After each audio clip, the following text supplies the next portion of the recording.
Since the 1950s, thousands of South Asian leaders have seized the opportunity to further their knowledge at Australian universities through prestigious Australia Awards scholarships. Their new knowledge and skills are improving countless lives in their home countries.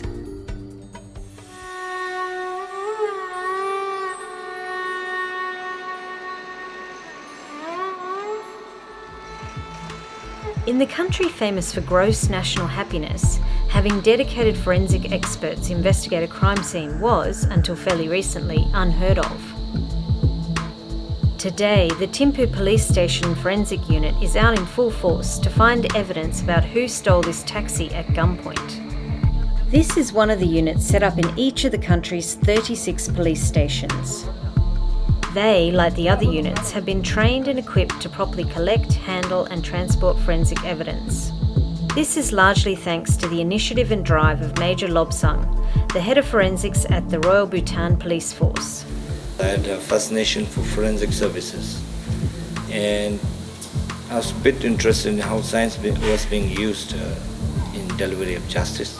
Major Lobsang was able to pursue his passion further than he ever imagined when he won a prestigious Australia Awards scholarship to study DNA technology at Flinders University in South Australia. When he returned in 2004, Bhutan's criminal justice system still relied heavily on testimonies. And as we all know that testimonies are very subjective, and there was always this question mark. Bringing objective evidence into picture really supplements and complements the testimonial evidence and ensure the prosecution, detection and investigation process is beyond reasonable doubt.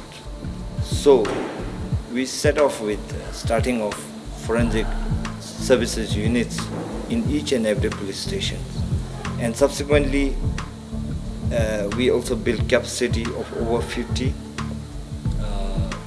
police personnel and gave them training on basics of forensic science. Having trained this national cadre, Major Lobsang led the setup of a small forensic science laboratory at police headquarters to carry out basic examinations.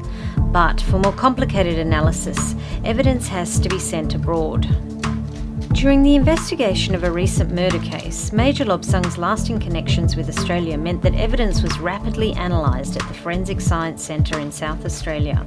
So within about a week or two, we got a result. The blood found on the suspect's t-shirt matched with that of a deceased. He was convicted for the murder.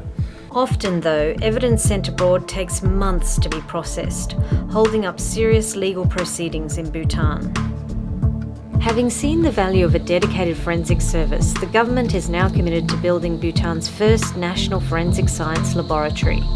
In recognition of what he has achieved, Major Lobsang was recently awarded a prestigious National Service Medal. But for the Major, the greater rewards lie elsewhere. As a forensic person, if I go into a prison and somebody says I was innocently convicted, that would be the worst nightmare in my personal view. And this was exactly the scenario he faced on a recent case. A young student had been arrested on the charge of involuntary manslaughter. The evening before, he had been driving home late after a party with a friend when they had an accident. The next morning, his friend was found dead next to a sewer.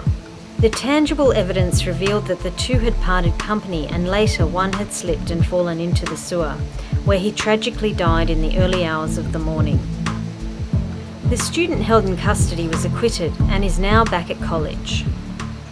I think the most rewarding part is that I could make a small contribution towards strengthening the criminal justice system. Since Australia started its program of support to Bhutan in the late 1960s, hundreds of leaders like Major Lobsang have gained valuable knowledge and connections through the scholarship program. And in the case of strengthening Bhutan's criminal justice system, the Forensic Science Service is right on target.